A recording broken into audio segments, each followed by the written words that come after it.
안녕하세요. 러브코리아입니다. 구독과 좋아요는 무료이니 많이 눌러주세요.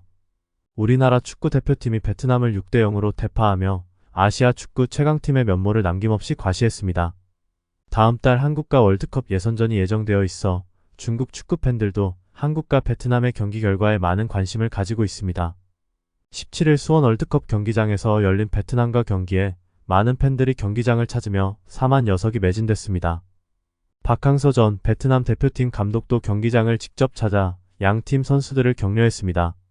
클린스만 감독은 약체 베트남을 상대로 손흥민과 황희찬, 이강인 선수를 모두 선발 출전시켰습니다. 전반엔 김민재, 황희찬 선수가, 후반에는 손흥민, 이강인, 정우영 선수까지 차례로 골을 넣었습니다. 오늘 약체 베트남과의 평가전은 다음 달부터 북중미 월드컵 아시아 예선전 대비 차원에서 상대적으로 전력이 약한 팀에 대한 시험 차원에서 치러졌습니다. 3연승을 달린 클린스만호는 다음 달 16일 우리나라에서 싱가포르와 월드컵 2차 예선을 치릅니다. 11월 21일 월드컵 예선에서 우리 국가대표팀이 중국으로 원정을 가 중국 국가대표팀과 대결합니다. 따라서 지난주 베트남을 2대 0으로 간신히 꺾으며 겨우 명예를 회복한 중국으로서는 베트남과 한국의 경기 결과에 매우 관심이 많았습니다. 중국 스포츠 매체 즈보바는 한국이 베트남을 6대 0으로 꺾었고 축구대표팀은 다음 달 한국과 대결한다 라는 제목으로 베트남과 한국의 경기 결과를 상세히 소개하였습니다. 또한 과거 중국과 한국 대표팀의 역대 기록도 소개하며 다음 달 진행되는 월드컵 예선에서 중국 국가대표팀과 한국의 점수가 어떻게 될 것이라고 생각하시나요? 라고 물어보았습니다. 수천 명 중국 누리꾼들의 생생한 댓글 반응 알아보겠습니다. 자, 계산해보자. 중국 축구팀이 베트남을 2대 0으로 이겼고 한국이 베트남을 6대 0으로 이겼으니 한국 축구팀이 4대 0으로 이길 겁니다. 차분한 마음으로 경기를 지켜보고 있으며 중국 국가대표팀이 한국에 3점 이하로 패하면 승리로 간주한다. 한국을 0대 4로 이기다니 벌써부터 너무 훈훈한 결과네요. 얼마나 큰 차이인가. 문제 없습니다. 축구 국가대표팀은 4골 차 이내로 승리할 것입니다. 상대가 얼마나 많은 점수를 얻고 싶어 하는지에 달려 있습니다. 베트남과 중국 수준이 거의 똑같지만 현실은 베트남보다 훨씬 더 떨어져요. 김민재가 있는 한국의 압박은 축구대표팀도 돌파하기 어려울 거야. 한국이 너무 강해서 기술적으로 육체적으로 압도하는 것 같아 부럽습니다. 한국과 일본 중 어느 쪽도 모두 치열하지 않습니까?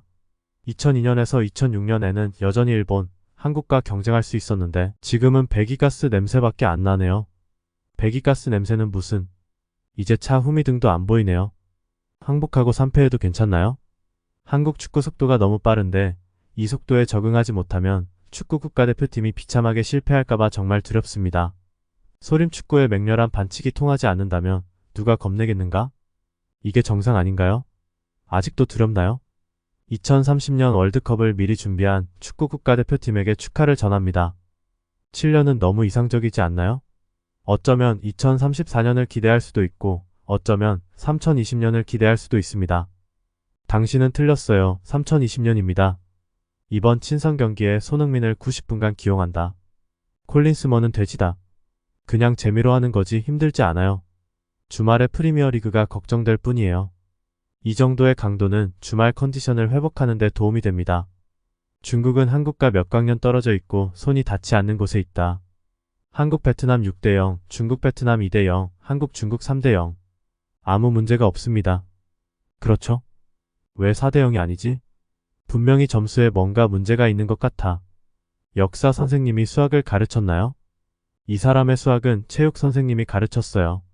한 골은 베트남 대표팀의 자책골이었다. 중국 베트남 2대 0, 베트남 한국 0대 6, 에너지 보존 법칙에 따르면 중국 한국 0대 4. 이렇게 보면 점수가 꽤 합리적이네요. 중국 한국 2대 6은 받아들일 수 있다. 손흥민, 황희찬 등 우리 수비진이 어떻게 막아낼 수 있을지 상상이 안 된다. 한국에는 기회가 너무 많았는데 왜 6골 밖에 성공하지 못했는가? 아직도 한국을 상대로 이기고 싶나요? 이제 축구 국가대표팀의 돼지들이 깨어날 시간이다. 선형은 다음 달 중국전에 뛸 필요가 없습니다. 한국, 일본, 심지어 이란까지 유럽팀과 맞붙을 때 최소한 공을 패스하고 컨트롤할 용기가 있다는 걸 알 수 있는데 우레이의 플레이를 보면 대학생과 초등학생처럼 정말 격차가 크다. 축구 국가대표팀이 운이 좋게 일본과 한국을 상대로 승리하더라도 어쩌겠습니까? 우리는 전혀 희망이 없습니다. 게임에서 지는 것은 끔찍한 것이 아닙니다. 무서운 것은 미래를 알 수 없다는 것입니다. 중국 축구가 조금도 뒤처지지 않는 모습이 감탄스럽다. 베트남은 패했지만 여전히 볼 점유율이 우리보다 높았다. 한국은 기회를 만들고 기회 잡는 것에 강하다. 우리는 모든 면에서 뒤처져 있다. 지금 남들과 비교할 수 없어요. 리피 시절 홈에서 한국을 10번 이겼는데 지금은 상상이 안 되네요. 왜 한국 얘기를 하는데? 태국 얘기를 먼저 해야 하지 않을까? 한중전은 2대 0이어야 합니다. 3대 0은 아닙니다. 지금 한국이 아무리 강하다 해도 아직 우리를 3골차로 이길 능력은 없습니다. A고 진지하게 최소 5골 차이부터 시작하세요. 현재 국내 선수들에게는 국가적 명예의식이 전혀 없고 상황에 대처하려는 의지도 없고 생존 의욕도 투지도 없다. 베트남을 상대로 운축해 2대 0 승리를 거두었는데 한국을 상대로는 어떻게 해야 할까요? 한국은 반드시 승리하고 본선에 진출할 거고 우리는 태국과 경쟁해야 합니다. AFC 계열에서는 일본과 한국 축구가 훨씬 앞서 있지만 베트남 축구는 아직 갈 길이 멀다. 베트남을 비웃지 마십시오. 그들은 서서히 발전하고 있으며 일본의 발전 단계를 현실적으로 배우고 있습니다. 한국은 중국 국가대표팀을 만나자마자 자연스럽게 자신감이 회복될 것 같아요. 베트남은 강한 팀을 찾고 중국은 약한 팀만 찾는다. 또 다시 중국 국가대표팀과 비교하고 있는데 베트남은 이미 1류, 우리는 5류인데? 어떻게 비교할 수 있겠습니까? 이와 같은 댓글 외에도 많은 팬들이 중국의 승리에는 관심 없고 손흥민, 이강인, 김민재, 황희찬 같은 유럽파 선수들이 한중전에 참여해주기를 바라는 팬들도 많았습니다. 다음 시간에는 베트남 현지 반응도 살펴보겠습니다. 구독, 좋아요 지금 꾹꾹 눌러주세요.